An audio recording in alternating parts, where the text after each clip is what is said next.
Hello students, today we are starting the first chapter of chemistry class 12 and the title of this chapter is the solid state.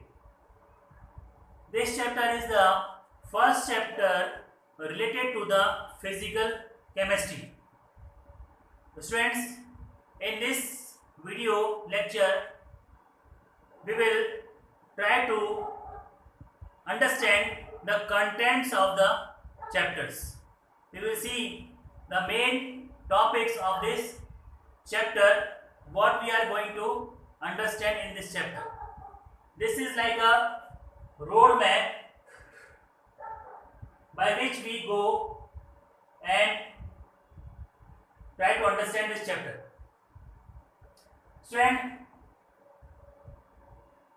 first of all, we will try to understand the general characteristics of solid state of matter. In this topic, we will try to understand the different states of matter that are solids, liquid and gases and the factors which are responsible for these states of matter. And especially, we will discuss the characteristics of the solid states of matter. In the next topic, we will see how we can classify the different type of solids on the basis of the arrangement of the constituent particles.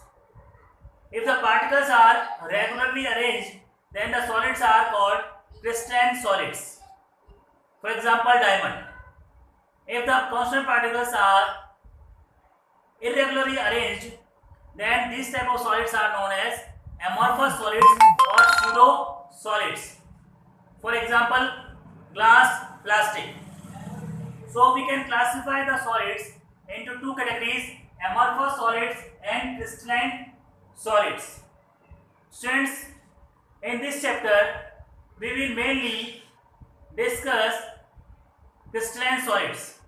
So in the third topic 1.3 we will see the classification of crystalline solids.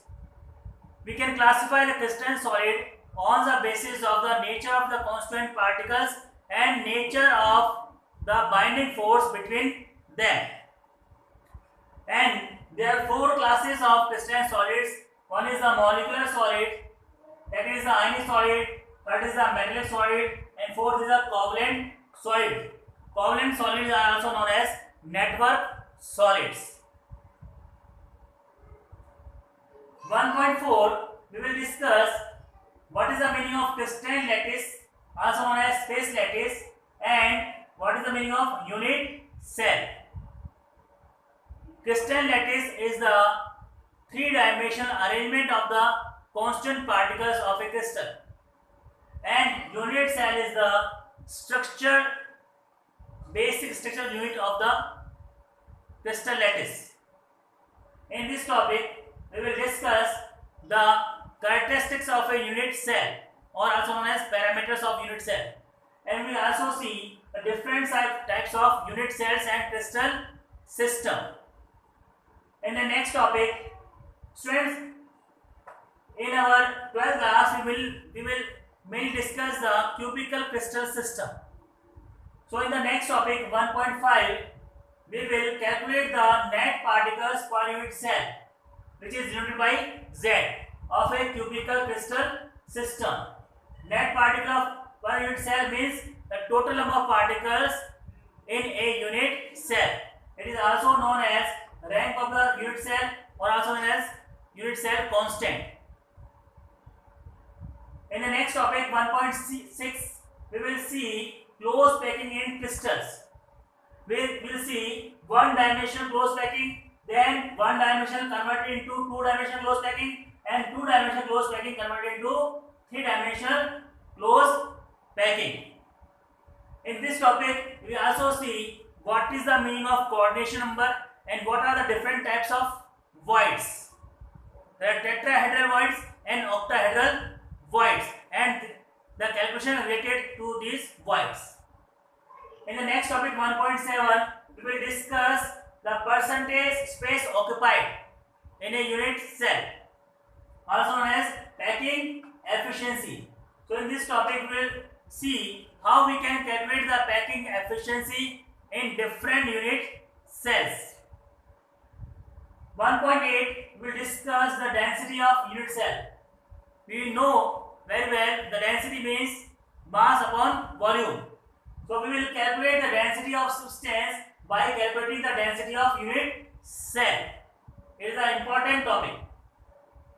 Student, 1.9 will see imperfection or defects in solid. In solid, there are some irregularities in the arrangement of the constituent particles, and these irregularities are two types: point defects and the line defects.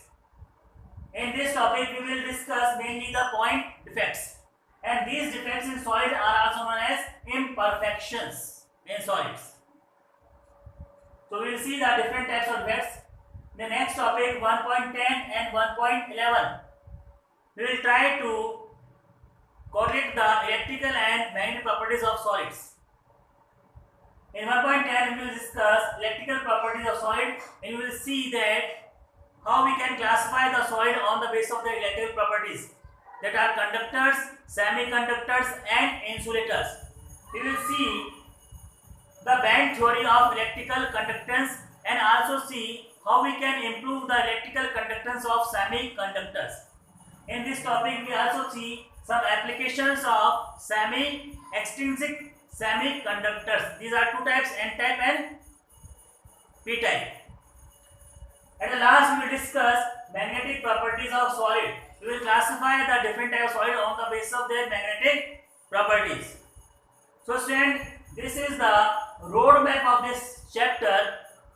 By understanding these all topics, we understand the chapter 1 solid state.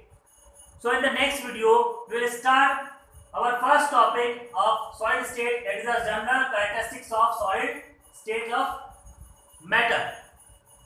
Student, this is the summary of this chapter. So let's wait for the next video.